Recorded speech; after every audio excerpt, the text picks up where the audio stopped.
it's Sheila and Lisa, and we're here to introduce our very next podcast. And guess who it's all about? Us. And we are out here on our usual bike ride adventure. I'm not sure if you can see our bikes over there on the other side of the road. And guess what happened to us today? this may not come as a complete surprise to those that know us, but on a route we've done thousands of times, we couldn't find the road to come up the mountain. So we had to do a loop 3 times around. Just three. Just that one. But here we are. We made it.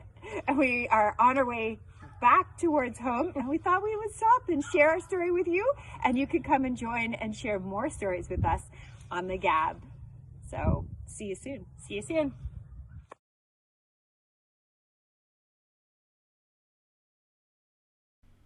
This episode is being produced by the Ocean Junction Podcast Network. It's sponsored by OceanJunction.com. They have what you need for swimming in the pool, lake, and ocean. Okay, you ready to roll? You got a game plan? You can go first because you're Sheila, and then I'm Lisa. Are you sure?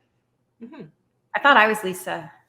We just get our names mixed up. Yeah. Well, I think it's good that we get it. Just, we'll have a few guests up, and now we get to introduce ourselves and who we are and why we started the podcast. And honestly, it was for me, Jason from Ocean Junction asked me a while ago if I'd like to do a podcast. And I thought, yeah, I'd love to do a podcast because I used to do Humans of Triathlon. And unfortunately, some things happened where that ended, and not in a negative way. It just didn't keep going for some personal reasons for the group. And then I thought, yeah, this would be great, and time was going by, and we get, the idea was there, and then it would go away because life happens and you do stuff. And I'm like, and I don't want to do it by myself. So then I reached out to you and I thought, Lisa, it would be perfect. We could do this together if you're interested. And then again, right, we just let it go, and it just kind of was like, yeah, we talk about podcasts. Eventually we're going to do it. And then, gosh, it wasn't even that long. Was it like a month and a half ago or so that it became kind of real? And Jason was like, yeah, let's get this going. I'm like, I kind of need a due date. If there's no due date, it's not happening. And so he gave us that March 18th date, and then we got everything going and together, and it's kind of fun and exciting. It's a great way for us just to chat and share people that we know and different stories. And I think eventually we'll get a lot of really silly things going too, which is good. And just to help, I don't know, I thought it'd be a great way for you and I, we always have fun together, to at least share that fun and like silliness or just information and conversation, and kind of let people have a break in the day and then just join us with that break. And I couldn't think of anybody better to do it with than you. Thank you. And I agree. Yeah. It's been fun so far. I know it's something that we've been talking about, and I know a lot of rides, even last summer, a lot of silly things that we saw, or, a lot of issues with cars on the road that, this is a good podcast. Let's talk about this. That's right. Or, me stumbling with my helmet issues after entering a few races last summer. This would be a really funny story for our podcast.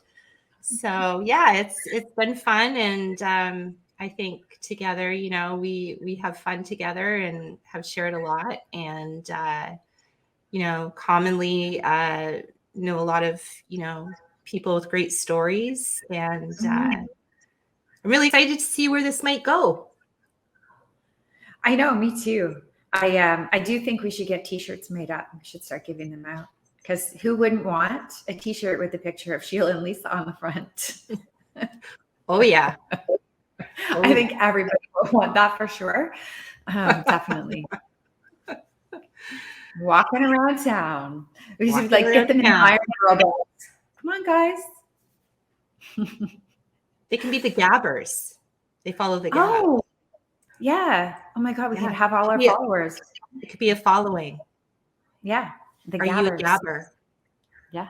Oh my gosh. That's perfect. See? Are you a gabber? See? Yeah. This is where it's going. This is what's going to happen. And Yeah. like, who wouldn't want to be part of this amazing opportunity to be with us? Yeah. On Well, a and really be part of something that, is fun and positive and, Mhm. hopefully sharing some great ideas and new way of looking at life or new way of trying something new or, finding Exactly. inspiration. Yeah. Stepping outside your comfort zone. Because I know as we get older, oftentimes we no longer step out of our comfort zone and we stay in a place where we're comfortable. Yes. Right? You see that all the time. We just stay comfortable. This is what I like. I don't want to try something new, or I can't do that. But I think this is going to be a good opportunity for people to see us try something new, like this podcast, right? Yeah. Step outside our comfort zone. Or if we go do some strongman lifting up there with Tony. We can post some videos. It's all in the mindset, and you're exactly right. I think through especially triathlon, that that's something that I've learned. Don't close your mind off. Don't set boundaries. Just go for it. Just try your best. And you may not always, you're always going to do better for yourself by trying. Yes. And there's a lot of lessons you learned in sometimes, failing, that makes you stronger and, better able to try it again. It's, failure is this showstopper of the design. the best teacher for sure. Sorry, random sounds. That's all part of it. Yeah. Good. But failure is definitely the best teacher by far. I mean, how do you learn if every time you do something you win? Well, you Or don't. you're successful. Yeah. No, it's just like all of a sudden it's just easy. So you never really learn. And I don't know, I know you've made lots of mistakes. I know I've made tons of mistakes. Yeah.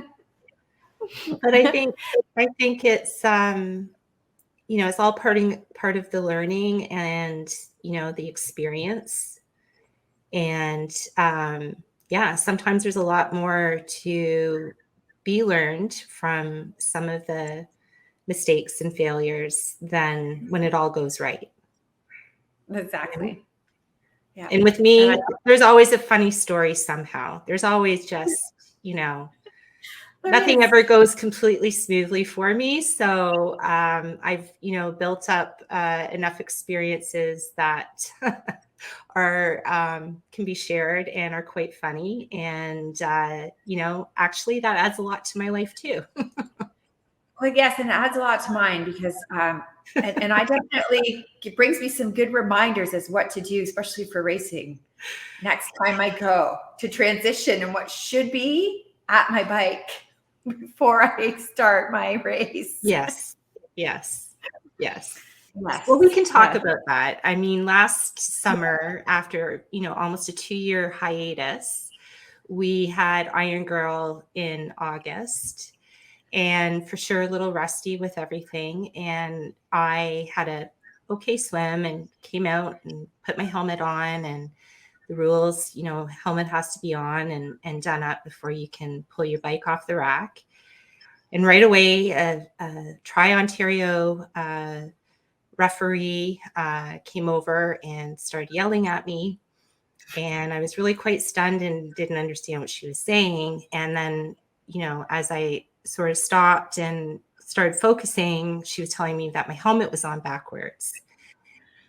And it really didn't register with me. Like, what are you talking about? Like, my helmet's on. And this is like very serious. Like, you need to take your helmet off and put it on right. Take the bike back, put the bike on the rack.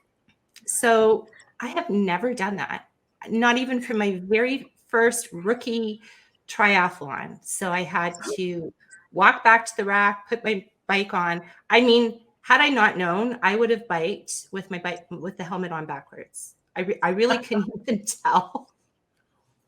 I couldn't even tell. And then fast forward a few weeks later, where we had a half Ironman simulation race with our team, Edge Triathlon. And yeah, I came out and felt really good, put my bike shoes on, started running down the pathway with my bike. And then all of a sudden I was like, oh, my head feels really light. It's nice, like breeze through my hair. And then all of a sudden I went, where's my helmet? I couldn't find it. So after 5 minutes of like looking around, I eventually figured out it must still be in the car somehow.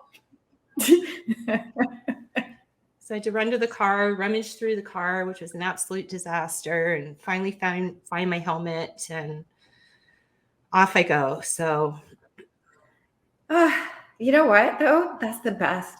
They create the best stories, the best lessons. You will never leave your helmet in the car again. Well, Sheila, never say never. That's true. That's true.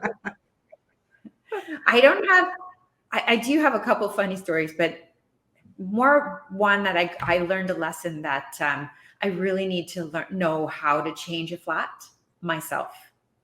Yes. And, you know, because I was doing a race in Chattanooga, and I was racing in pro, and I came out of the water. I was so excited. I came out of the water, tied first with Sarah True, which is like my claim to fame. Yay, I can swim.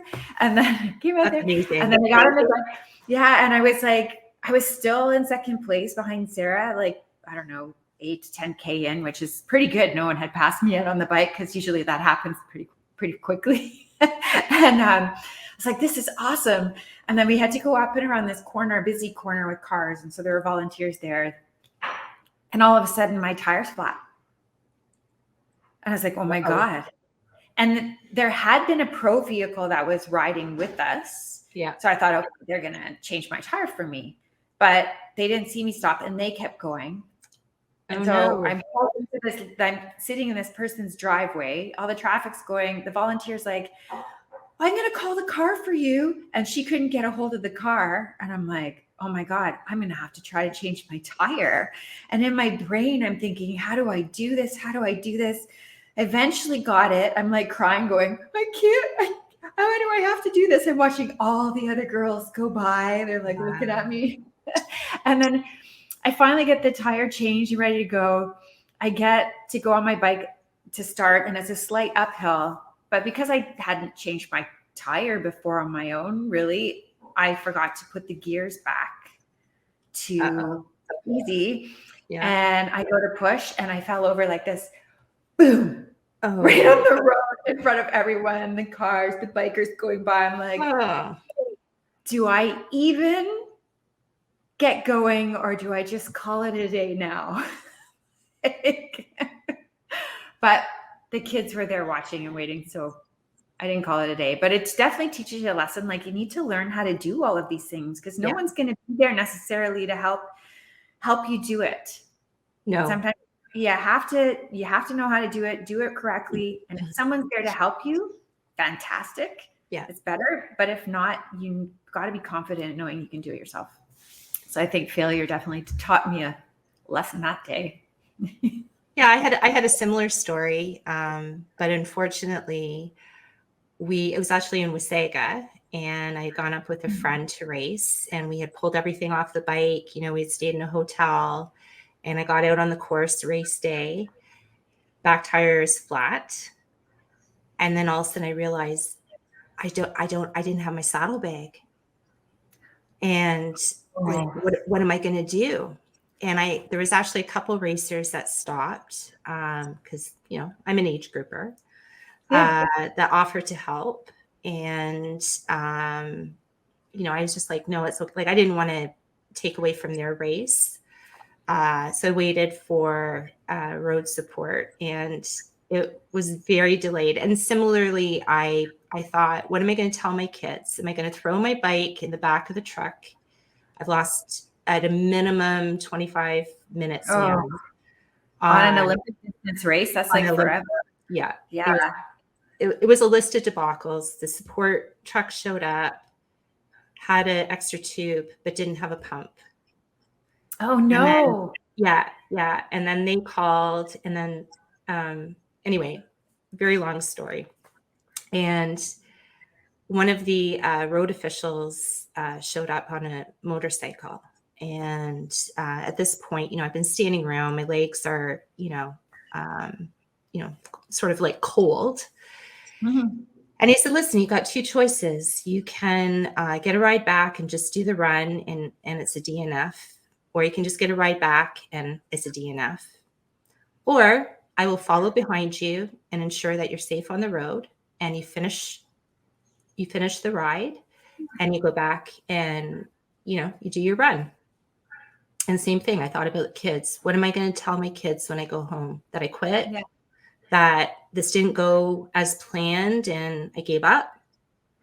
Mm-mm. And I thought, no, I'm not a quitter. So there I was, the very last person on the course with a motorcycle escort, and kind of coming up to a crest. And he said, see up there? And I said, yeah. And he said, that's the next person on the course. You pass that person and you're no longer the last one. And that just gave me the motivation to push forward. And I passed that person, and then I passed a couple others. And I finished. Wasn't, again, what I had expected, but I felt really good for pushing myself through all that, similar to your story. I don't think I would have I don't think I would have felt good at all about just packing it in. Yeah. No, because then you wonder, or you question yourself, and you question why did I do that? At first you think, oh, this is the best decision because this is such a crappy day. And then it's like, you know what? No. I think the kids part makes a big difference. At least it does for me. Because you think, well, what if that was my kid out there? Yeah. And they gave up? What would I say to them? Yeah. Or even as a role model for your kids, what are you teaching them if you just throw in the towel and give up when one little bad thing happens? Yeah. When exactly. you could have finished. Yeah. I think for you and I, that's always at the forefront, being mothers and trying to lead by example, as well as, even what we're doing, in sport,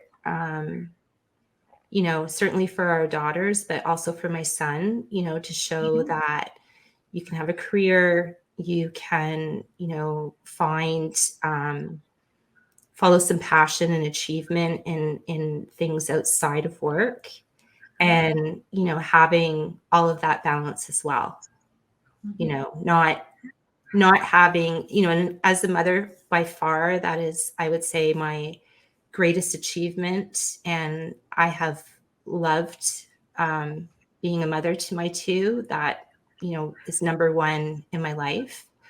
Yeah. But it's also important to have something for yourself in this journey that we're on, to continue to be a good person, a good mother, a good partner, friend, and to be good to yourself and love yourself, right, before you can offer all of that to everyone else. Exactly. And I think we have to remember too, because you see so many mothers, and they're, a huge part of our life and our identity is being a mother to our children.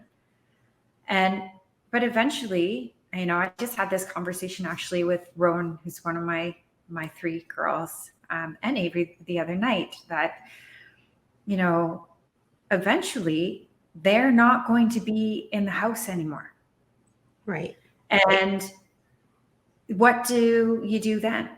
What's your purpose? How do you reinvent yourself if your whole identity is just wrapped up in the kids? And when they're gone, you lose who you are. I mean, and you see so many women who get into that place and they don't know what to do, and they're lost. And it takes a long time to create a new pathway.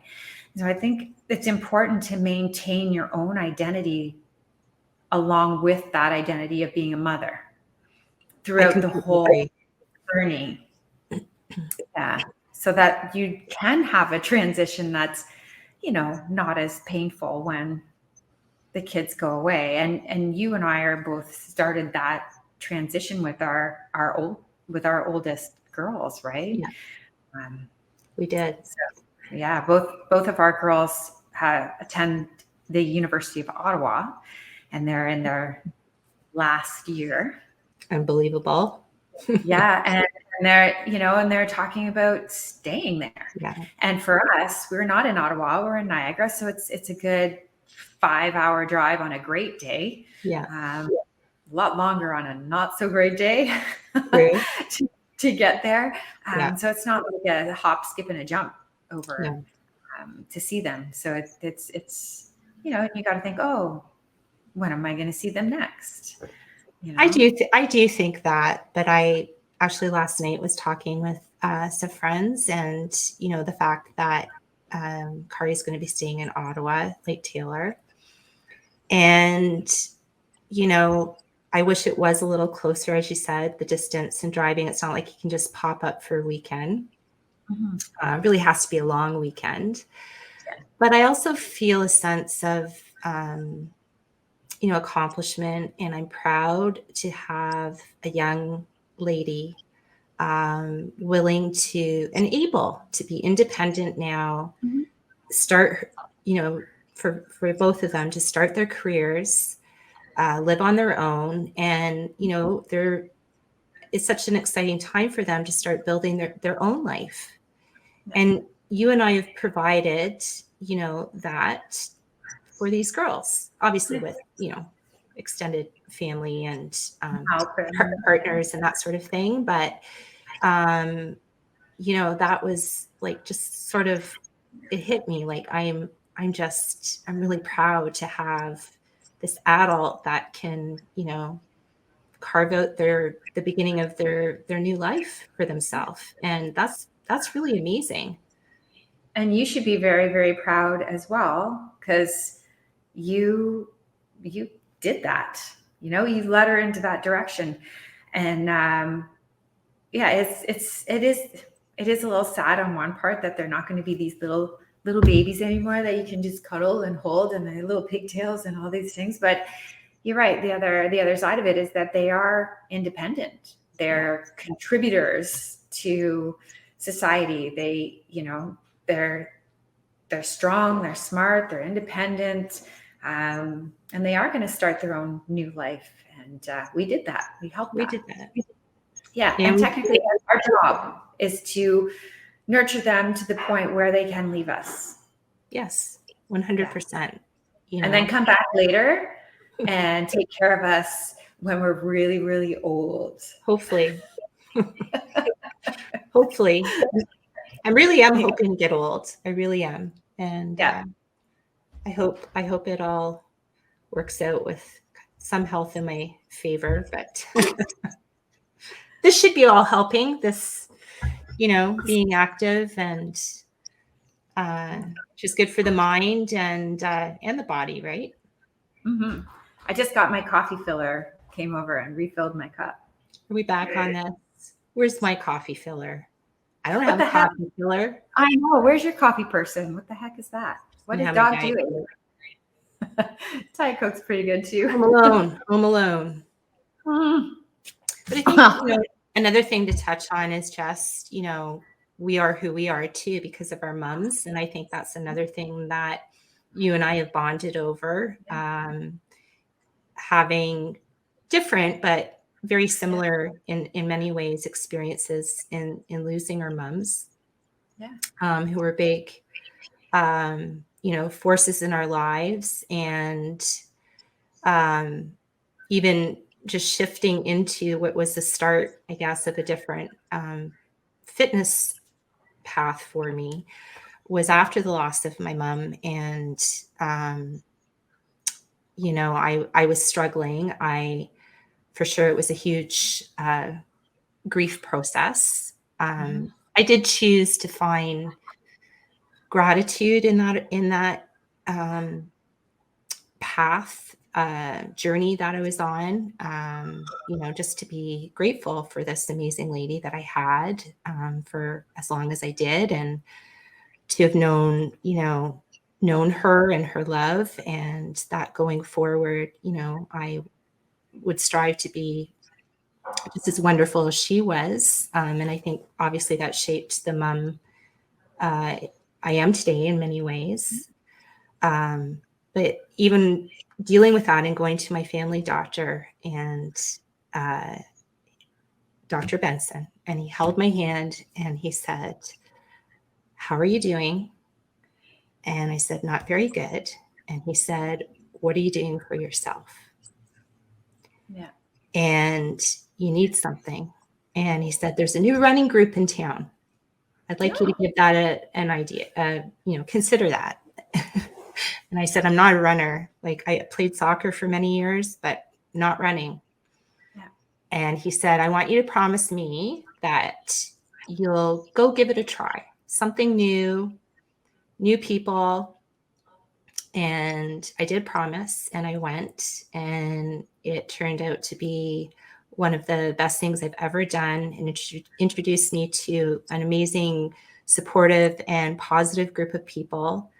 And, from there, the journey led to triathlon and long distance triathlon, and meeting you. Talking with Dr. Benson and how that, he recommended sport, and, running led you to triathlon. And then that's where we met, at those terrible 4 o'clock bike rides in the freezing cold garage. Don't miss those. Nope, don't miss those at all. Years of adaptation. Now it's like, what time is it? Oh, it's 1:15. Oh, I still have to run. Yeah. Yeah. I mean, I'm the same. I'm waiting for it to warm up a bit. The sun's coming out. So. Yeah. It's beautiful. Yeah. I'm gonna go out there later. I'm not going at 4 a.m. freezing my rear end off anymore. No way.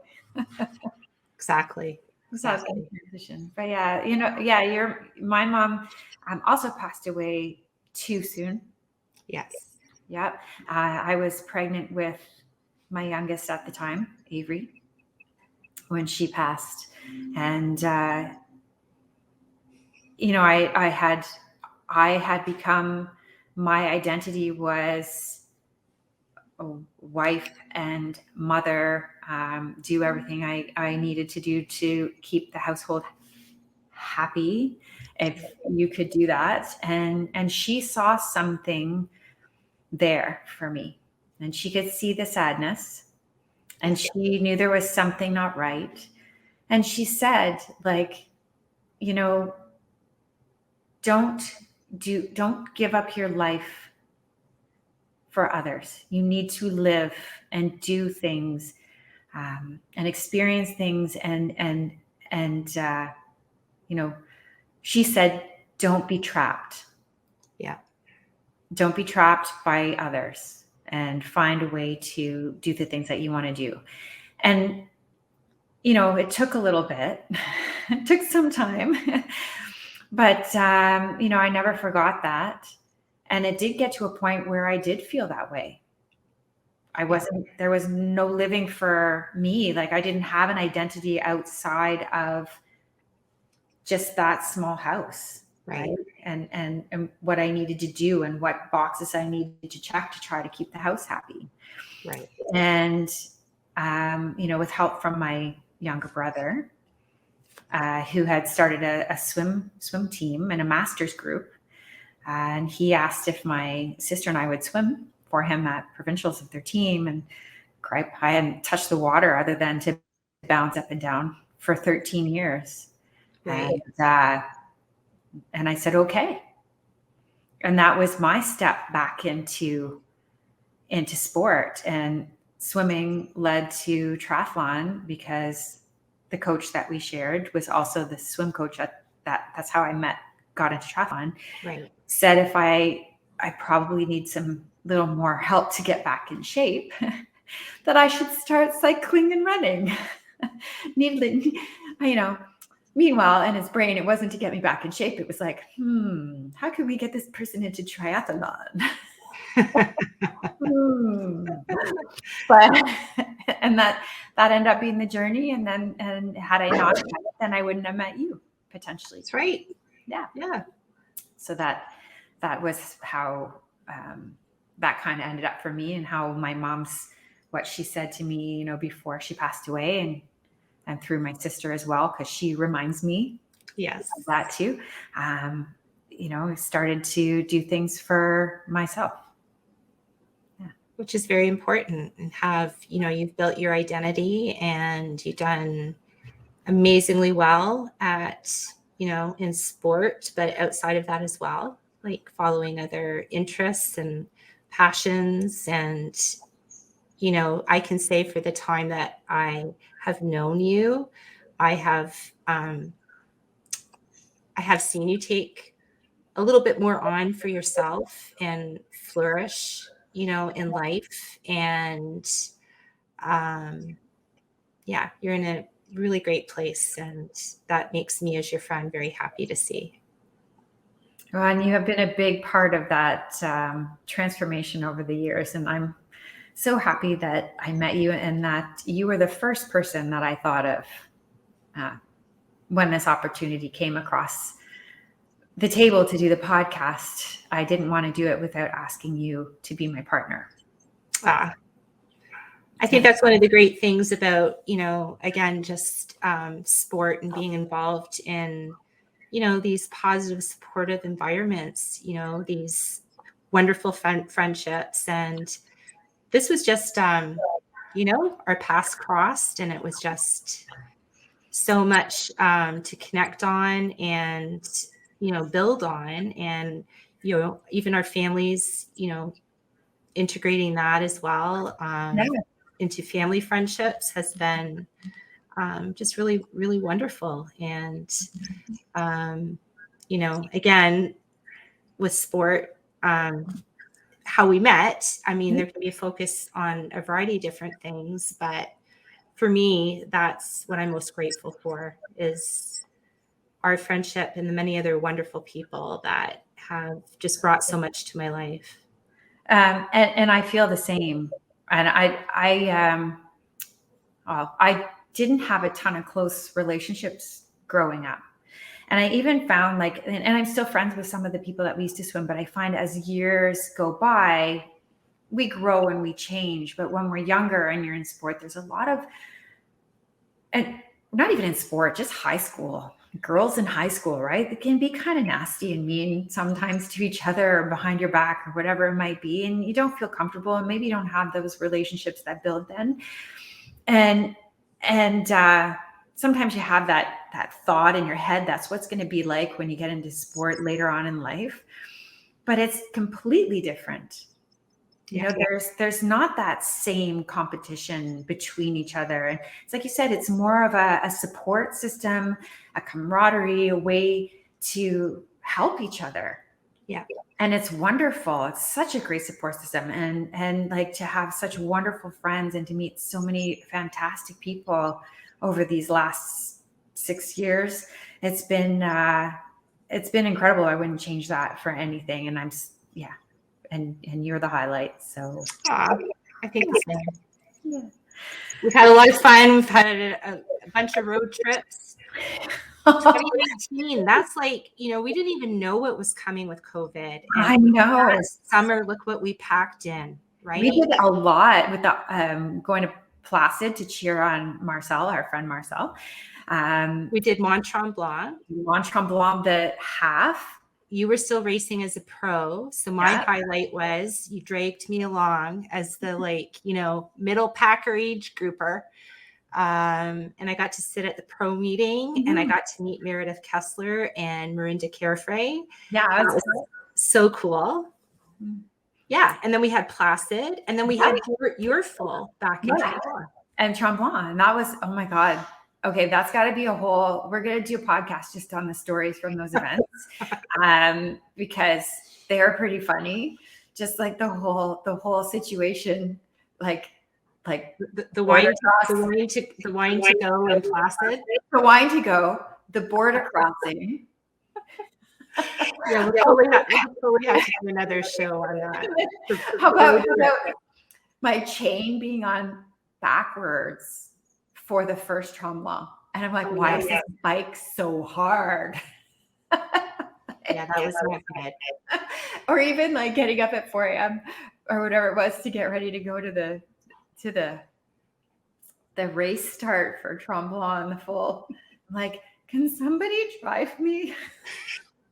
Well, yes. Your support stayed up a little too late the night before and got into a little bit of wine, but a little Visine and Red Bull, and we were ready to get you there.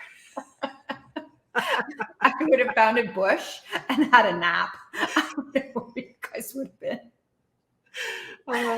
Oh, yeah. That was a great day, though. And I have to say, we have a great team that we're part of, Edge Triathlon, led by two amazing coaches, Jeff and Kyle. And I think where we are right now in the sport, and it's such a good place, and feeling good about our bodies and our training program and the support that's offered there. And when I saw you race, and I could be a spectator at the full in Tremblant. It's the best I've ever seen you look. And, you could just see it on your face that for sure it's hard. It's a very challenging endeavor, but I could just see in your face that, there was that a little bit of that fire and smiling and, you were just taking it all in. And I was really, really happy to see that. I don't know that I always saw you sort of, express that. And you had such a great day. So it was amazing just to watch you from start to finish. It really was great. And that was like a big switch that went off for me. That was my last pro race. I knew it was going to be my last pro race. And I had kind of had a rough go a little bit emotionally that whole year before. And, the goal changed, right? Like sometimes you have to change the goal. Like I know I wasn't going to win as a pro. I just took it as an opportunity to take that opportunity to race as a pro, right? To experience it because I had the opportunity. So, it was so amazing to have you and Marcel and Christina there as support. And then the goal not being time. I chose not to do time. My goal was to smile every time I saw you guys and every time I saw a camera to make sure that I smiled so that I came out with really great pictures of that race. Well, you did. Yeah. With a lot of good photos. Yeah. And to not walk any of the run. Yeah. The marathon at the end. It didn't matter how slow I was jogging. I wanted to run the whole thing and not walk. And so those were my two goals for that whole race. And I did. I got great pictures. You sure did. And you had a great race. And I had a great race and we had a lot of fun. And like, I didn't even I was hurting after, but it wasn't like horrible. Like I went to the hot tub and everything and hung out. Like afterward, I was walking around the village the next day. Yeah, you were. You were moving pretty good, actually. Yeah, so it was great. It really it was a really. I'd like to if I'm going to do that, then that's the kind of race I want to do. I want to repeat that. Well, I'm hoping to have not similar time, but I'm finished time. But I'm hoping to have a similar experience this summer in Tremblant, and another go at it. Louisville was unfortunately such a miserable experience with rain and very cold temperatures. It was brutal. And I can't say that I'm an Ironman focused athlete, but I'm hoping for an opportunity where the weather's favorable and, my body's in good shape, not injured, and I can go out there and experience something similar to what you had a couple of years ago. I think you will. And Toronto is such a great course to do it in. Like, it's absolutely beautiful.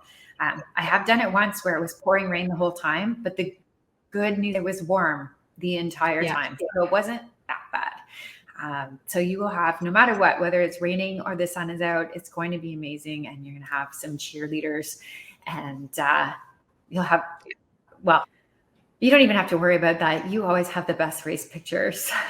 So, well, I do tend to have some good ones, but really good. there have been a few that need to just be burned and never looked at again. But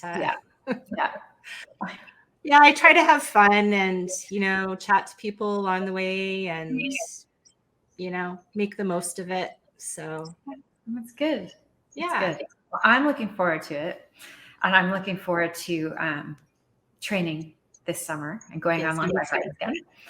And doing more podcasts. Yes. Yes. Yeah. Got an exciting lineup and ideas. So it'll be fun to carry this on and, hear more stories and share more time together. Yeah. And I think, I don't know what you think about this. So it might be cool. We'll put our email out there. And so any of our gabbers that would like to ask questions about Lisa or me or our medical expert Blair, have any questions for us, you can email us, and then we will try to incorporate that into our conversations on the show. That's a great idea. Yeah. So should we end this one with the question? Oh, yes. Yes. Okay, Lisa, I'm going to ask you, if you're running, if you are running a race and you are getting close to the end and you literally are, if you go past that porta potty that's coming, the poop is going to come out of you. If you go past that porta potty, are you going to stop at that porta potty? Or are you going to go for that finish line? What do you think? I think you're going to stop at the porta potty. No. I am going to stop at the porta potty. Yes. I am going to stop. Yeah. I am never, ever, ever going to poop my pants. No. Never. No. I can't do it. I don't know. I think I'm going to have to wait. Now, I'm not in the pro ranks anymore. But I think if I was winning and someone was like 10 seconds behind me and I was really close, I think I probably would let it go. But that would probably be the only opportunity, the only time I would do that. I mean, if it's coming down to winning, and there's some cash and endorsements on the line, but I wonder, I still can't do it. What would the I still have to hit the porta potty. What would the endorsement be if you shat your pants? What kind of company would sponsor you? It got to be something that keeps you that helps constipate you up. It would. Imodium. Yeah. Imodium could be our sponsor. That would be fantastic. Imodium. Yeah. Moving forward. There. I know. We're racing on the Imodium team. That would be great. What's in your bike bag? Imodium. Keeps me from shitting my pants when I cross the line. Yes, exactly. Yes. Oh, it'd be so funny. But just for a regular race, I definitely stop at the porta potty. Yeah. And I have. Me too. Yeah. I can't do it. No, I can't either. I'm gonna be like Blumenfeld. Just stop. Yes. Yeah. Yeah. For sure. Okay. Well, it's been a good race strategy.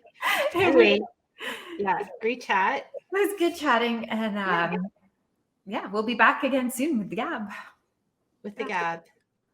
Right. So long. Bye for now. This episode is being produced by the Ocean Junction Podcast Network. It's sponsored by oceanjunction.com. They have what you need for swimming in the pool, lake, and ocean.